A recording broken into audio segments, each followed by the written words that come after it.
Assalamualaikum warahmatullahi wabarakatuh. Selamat pagi dan salam sejahtera bagi kita semua. Pertama-tama marilah kita panjatkan puji syukur kepada Allah yang telah melimpahkan rahmat dan hidayahnya kepada kita semua. Tak lupa salawat dan salam juga senantiasa kita curahkan kepada junjungan kita Nabi Muhammad SAW yang telah menuntun kita dari jalan kegelapan menuju jalan terang benderang, yakni jalan yang diridhoi oleh Allah. Yang saya hormati Nurse Syaifuddin Kumianto, Eskop Mkop, selaku dosen pengampu mata kuliah metodologi penelitian.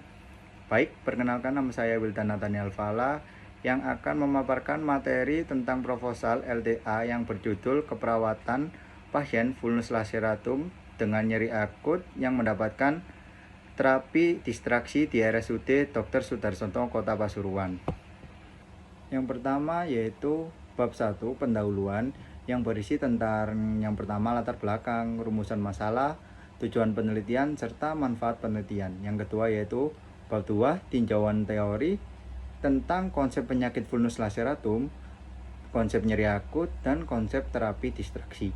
Yang ketiga yaitu bab 3 metodologi penelitian yang berisi tentang lokasi dan waktu penelitian, partisipan penelitian, desain penelitian, prosedur penelitian, pengumpulan data penelitian, alat atau instrumen penelitian, serta metodologi analisa. Yang pertama yaitu pendahuluan. Masalah vulnus laceratum atau luka robek merupakan terjadinya gangguan rutinitas suatu jaringan sehingga terjadi pemisahan jaringan yang semula normal. Skalanya menurut WHO dalam jurnal edukasi berbasis nutrisi dan budaya pada penderita luka robek kronis vulnus laceratum yang ditulis oleh Huda dan kawan-kawan 2018, angka terjadi vulnus laceratum setiap tahun semakin meningkat. Sebuah penelitian pada tahun 2009, sebuah asosiasi luka di Amerika melakukan penelitian tentang insiden luka di dunia berdasarkan etiologi penyakit. Diperoleh data untuk bedah terdapat 110 juta kasus. Sedangkan di Indonesia dari data Riskesdas tahun 2018, Indonesia memiliki angka prevensi vulnus laceratum cukup tinggi dengan persentase 23,2%. Kronologi vulnus laceratum terjadi akibat kekerasan benda tumpul, goresan, jatuh, dan kecelakaan, sehingga kontinuitas jaringan terputus. Pada umumnya, respon tubuh terhadap trauma akan terjadi proses peradangan atau inflamasi. Reaksi peradangan akan terjadi apabila jaringan terputus. Dalam keadaan ini ada peluang besar timbulnya infeksi dan sangat berbahaya. Penyebabnya cepat yang disebabkan oleh mikroorganisme yang biasanya tidak berbahaya. Reaksi peradangan itu sebenarnya adalah peristiwa yang dikoordinasikan dengan baik, yang dinamis dan kontinu, yang menimbulkan reaksi peradangan. Maka jaringan harus hidup dan harus dimikrosekulasi fungsional. Jika jaringan yang nekrosis luas, maka reaksi peradangan tidak ditemukan di tengah jaringan yang hidup dengan sirkulasi yang utuh.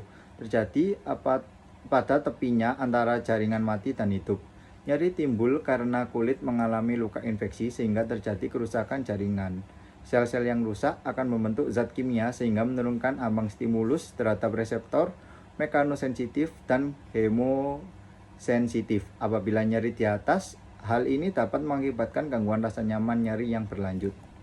Rumusan masalah: bagaimana pengaruh pemberian terapi distraksi pada pasien vulnus laceratum dengan nyeri akut di RSUD Dr. Sudarsono, Kota Pasuruan.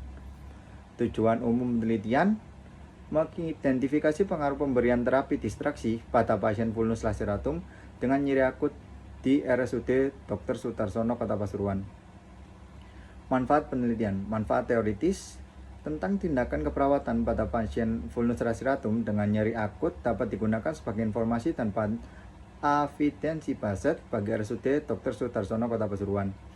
Manfaat kritis praktis tentang tindakan keperawatan pada pasien vulnus laceratum dengan nyeri akut dapat digunakan sebagai informasi dan bahan evidensi based bagi RSUD Dr. Sudarsono, Kota Pasuruan. Tinjauan teori konsep penyakit vulnus laceratum. Vulnus laceratum atau yang biasa kita kenal luka robek merupakan terjadinya gangguan kontinuitas suatu jaringan sehingga terjadi pemisahan jaringan yang semula normal Luka robek terjadi akibat kekerasan yang hebat sehingga memutuskan jaringan. Secara umum, vulnus laceratum dapat dibagi menjadi dua, yaitu simple bila hanya melibatkan kulit dan jaringan di bawahnya. Trauma arteri umumnya dapat disebabkan oleh trauma benda tajam 50%, misalnya karena tembakan, luka-luka tusuk, trauma kecelakaan kerja, atau kecelakaan lalu lintas. Menurut Muhammad Zulkairi, manifestasi klinis yang pada penderita luka robek biasanya bersifat nyeri. Nyeri muncul disebabkan oleh rangsangan mekanik luka yang menyebabkan tubuh menghasilkan mediator kimia nyeri. Tinjauan teori, konsep nyeri akut. Nyeri akut merupakan diagnosa keperawatan yang didefinisikan sebagai pengalaman sensorik atau emosional yang berkaitan dengan kerusakan jaringan aktual atau fungsional, dengan onset mendadak atau lambat dan berintensitas ringan hingga berat yang berlangsung kurang lebih 3 bulan. Tanda gejala mayor: 1. Tampak meringis, 2. Gelisah, 3. Sulit tidur, 4. Mengeluh nyeri, dan yang terakhir tampak protektif terhadap luka.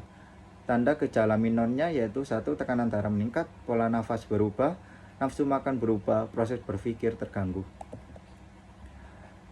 Terapi distraksi. Terapi distraksi adalah metode pengalihan perhatian yang biasanya dilakukan untuk mengurangi rasa cemas dan tingkat nyeri, sehingga dapat menurunkan kewaspadaannya terhadap nyeri, bahkan meningkatkan toleransi terhadap nyeri.